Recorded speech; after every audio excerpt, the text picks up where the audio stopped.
Je vous le disais il y a quelques instants, au siège du Parlement marocain à Rabat s'est tenue aujourd'hui une session plénière conjointe de la Chambre des représentants et de la Chambre des conseillers. Cette réunion a été consacrée à la discussion des dernières positions du Parlement européen vis-à-vis du Maroc. Et pour en parler, nous sommes en direct avec Driss Essaoui. Bonjour Driss Essaoui et merci d'avoir accepté notre invitation. Ben, c'est tout à fait naturel, mon cher ami. Alors, durant ces interventions, un mot est souvent revenu, condamnation. Condamnation d'une résolution qui, selon les élus, n'a qu'un seul objectif, écorner l'image du royaume. C'est très clair.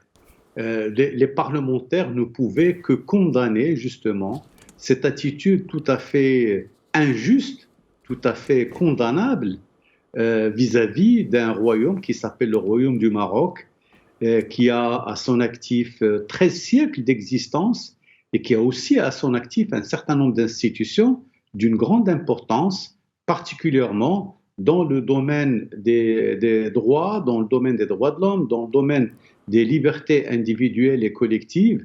Et aussi, c'est un pays qui a démontré à l'Union européenne son sérieux, sa capacité à aller de l'avant, sa capacité à braver toutes les difficultés qui existent, mais surtout qui a montré avec beaucoup de courage comment opérer des relations de respect, de partenariat avec des pays européens, des pays africains. Et le Maroc est aujourd'hui un vrai pays militant et on veut le faire taire. À travers quoi? À travers un certain nombre d'histoires qui portent atteinte aux institutions fortes de ce pays. Et de toutes les manières, au Maroc, aujourd'hui, nous avons des institutions qui ont réagi de manière très ferme vis-à-vis de ce qui a été dit, de tout ce que le Parlement européen a essayé de faire passer, parce que l'idée, c'était quoi? C'est de porter atteinte à l'image reluisante, à l'image claire d'un pays qui s'appelle le Royaume du Maroc, qui a, comme je l'ai dit, une 13 siècles d'existence, plus pratiquement on est rentré dans le 13e, et surtout des institutions de grande valeur sur le plan démocratique, sur le plan de la gestion démocratique des relations entre les citoyens, et surtout c'est un pays qui a de l'ambition pour devenir demain un véritable relais pour le développement en Afrique et dans les pays arabes, et surtout en relation avec les pays européens, parce qu'aujourd'hui, les pays européens ont besoin d'un pays comme le Maroc pour aller de l'avant, pour faire des choses plus, disons, plus rationnelles, plus construites avec le Maroc. Driss Essaoui, pour ces députés aujourd'hui, le Maroc est dans les cœurs et c'est ce qui dérange et c'est ce qui est à l'origine même de cette résolution du Parlement européen. Oui, c'est-à-dire qu'aujourd'hui, je pense que ce qui fait mal aux Européens, au Parlement européen, c'est particulièrement le fait que c'est un pays qui a pu ouvrir des brèches et surtout ouvrir de grandes portes sur la question de la démocratie, sur une approche tout à fait différente de ce que pouvaient être les pays au sud de la Méditerranée. Aujourd'hui, le Maroc est un véritable leader de ce que devra être les pays européens, les pays africains, les pays, si vous voulez, qui ont justement cette capacité d'aller de l'avant et de dire non disons, à tout ce qui est, disons, ces tentatives d'ingérence dans les affaires internes d'un pays qui s'appelle le Maroc. Parce que, en fait, quand vous dites il y a un problème de droits de l'homme, il y a un problème de liberté d'expression et de liberté de journaliste, etc., alors que pas de manière très particulière. Ce sont des affaires qui sont traitées par la justice marocaine. Donc le pouvoir est totalement indépendant de tous les autres pouvoirs. On ne peut pas parler du Maroc, on ne peut pas parler des institutions marocaines en oubliant que, en fin de compte, c'est un pays qui amène de la preuve qu'il est indépendant, il est capable de faire des choses beaucoup plus intéressantes par rapport à d'autres pays. Je pense que les Européens l'ont compris. Alors en fait, qu'est-ce qui se passe aujourd'hui? Nous avons le lobbying au niveau du Parlement européen qui fonctionne. Il y a de l'argent qui a été déversé, il faut le dire. Le lobbying, d'une manière générale, ou on le fait pour le principe, ou on le fait pourquoi? Parce qu'on a reçu de l'argent, parce qu'on nous a demandé d'aller dans tel ou tel sens. Justement, Driss Essaoui, pour les parlementaires, cette résolution a en quelque sorte été commandée. Elle a été commandée. À quoi aujourd'hui les élus marocains font-ils allusion lorsqu'ils disent que cette résolution répond à un certain nombre d'agendas? Écoutez, les agendas sont très connus. Vous venez de le faire tout à l'heure dans les titres de ce journal. Nous avons le voisin algérien qui dépense des sommes énormes au niveau de son pays, qui interdit l'exercice de la liberté justement de se syndiquer, la liberté de se réunir.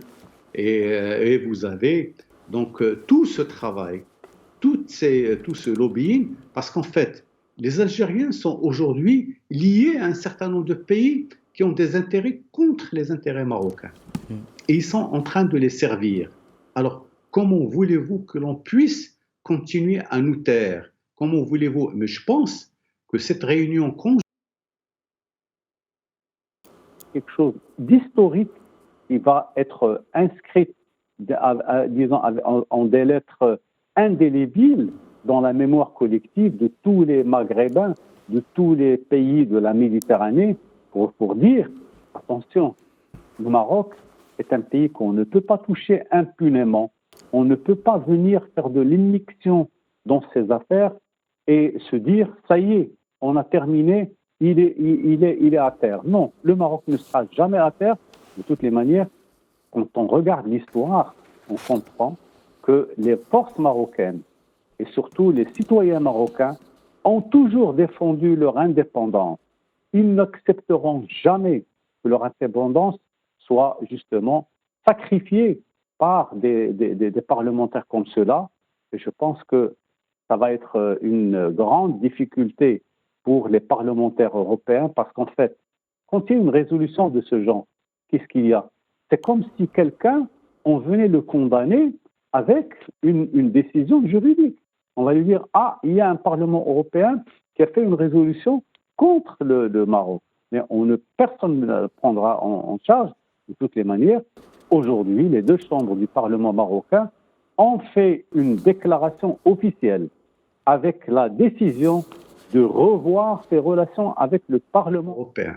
Parce qu'on ne peut pas continuer à supporter justement ces inquisitions de la manière la plus, disons, de cette manière, et surtout dire, ah, attention, on ne peut pas faire ceci, on ne peut pas faire cela. Je pense que le Maroc pourra faire des choses et pourra justement infléchir le cours des événements en disant non à l'immixtion, non à l'ingérence de ce pays et surtout de ce Parlement qui répond très facilement aux injonctions des lobbyistes très présents au niveau de Bruxelles. Cette séance a également, Driss Essaoui, renseigné sur la solidité des relations entre l'Espagne et le Maroc. Beaucoup de parlementaires ont revenu sur cette affaire en saluant notamment la décision de l'Espagne, du Parlement espagnol de boycotter, disons, le vote de cette résolution du Parlement européen. L'attitude de l'Espagne. Quand on regarde, par exemple, l'attitude de l'Allemagne, un certain nombre de pays européens qui ont choisi de suivre le Maroc, qui ont choisi de dire le Maroc est un pays fier, est un pays souverain, est un pays qui construit son avenir avec beaucoup d'assurance. Comment voulez-vous ne pas le suivre? Comment voulez-vous ne pas suivre ce qui se fait au Maroc? Et je pense que disons, ce qui a été rappelé par les parlementaires marocains est tout à fait juste. Et je ne pense pas que l'on puisse oublier le fait que les changements aujourd'hui sont en train d'intervenir. Et le Maroc est un pays qui, d'ailleurs, avait la difficulté pendant un moment de dire « Ah, je ne sais pas ». Non, le Maroc, il est égal à lui-même. Le Maroc est un pays souverain. Le Maroc est un pays démocratique. Le Maroc est un pays qui jouit de toutes les libertés. Et de toutes les manières, ces libertés, quand ils en jouit dans le cadre de quoi? D'un état de droit. Avec un pays où disons, par exemple, prenons l'exemple de la question disons, du droit et de la justice. Les autorités, l'autorité marocaine de la justice est véritablement quelque chose d'extraordinaire.